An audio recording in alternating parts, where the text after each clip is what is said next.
This is the replacement engine, or no, this is the engine we replaced on the boat. It's my new project. It's got two Vortec V6s in there. We got the other engine in. We just got to get it aligned and put the other outdrive and hook the electronics back up, or the electric back up to it. This is just a quick video that I wanted to post. I usually don't try and badmouth people, but marina mechanics tend to be the worst people in the frickin' world. This guy that I bought the boat off of spent a fortune on this thing, and this is what happens when you blow a head gasket and let seawater sit in the engine for a year. This engine is rust frozen, is completely shot. You can see how bad the rust is inside the heads. Even the rockers and the lifters are all shot. I mean, you could probably grind them down and clean them up a little bit, but you can see the oil's a nice mix of the Barnegat Bay and 5W30. If the marina wasn't such a bunch of crooks that this guy kept the boat at, they could have fixed this for about $2,000 if they would have not tried to sell the guy a whole new engine and outdrive.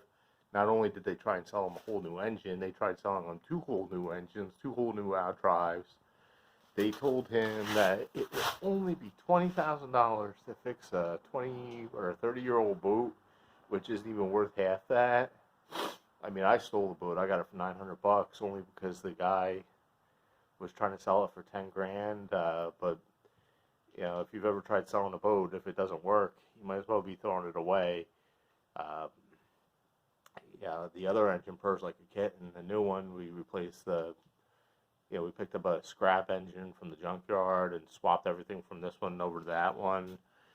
New water pump, new cylinders, new oil pump, new pistons, rings. The heads were redone. All the seals were replaced. Probably should have replaced the timing chain, but well, I probably should have. I shouldn't talk shit. You could see these things were ready to be replaced in the first place. These are the old risers off of it. Despite how they look, they're not too bad. But since we're replacing the engine, we're gonna make it pretty much brand new.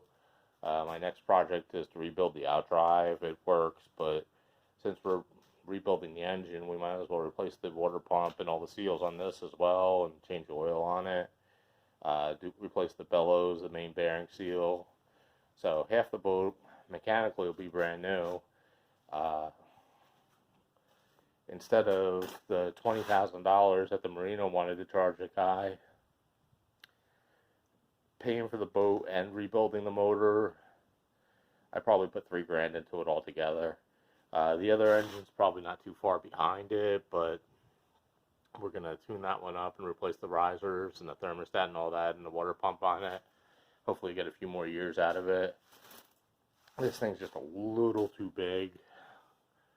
Yeah, it's a 27 foot, but it's over 30 feet long if you count the swim platform and the anchor stand on the front. It's a great boat, and Sea Ray makes good equipment, but with a 125-gallon tank and $5 a gallon of gas, I don't feel like spending over $600 a pop to go fishing. But if you've ever broken down in the ocean before, having a second engine just gives you all the comfort that you could ever imagine. Sea tow's a godsend, but they're looking at about $1,000 if you're not a member to have them tow you back in, and then the whole time you're drifting. If you're out in the ocean, you can't anchor when you're in 200 or 300 feet of water. I mean, get some fishing done, but I just wanted to post this just to let people know. If you ever do blow a head gasket or your engine overheats when you're using the boat and the engine locks up, fix it right away. If you don't, even if you don't drain all the water and oil out of it, this guy let it sit completely filled with water, and that crooked marina, they charged him about $400 to literally change the plugs on this thing on both the engines when it took me 20 minutes to do, and about $40 in spark plugs. Yeah, that's just yeah, maybe in New Jersey they're bigger crooks than around the rest of the country, but yeah, it is what it is. If you're going to be a boat owner and you're not filthy rich, you better learn how to fix a lot of the stuff yourself.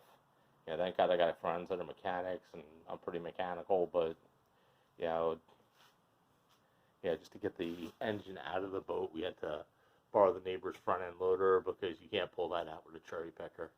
If we didn't have the extender hoe, it would have been a hell of a lot worse. But with that, we were able to, move a 1,000-pound engine right back onto the motor mounts and bolt it down to the spars. So, we'll get. This is actually going to be a Coast Guard auxiliary boat, but you're probably tired of hearing me talk. So we'll get some pictures of it when it's done. Hopefully it'll be another month or two before I finish it and actually get to use it this year.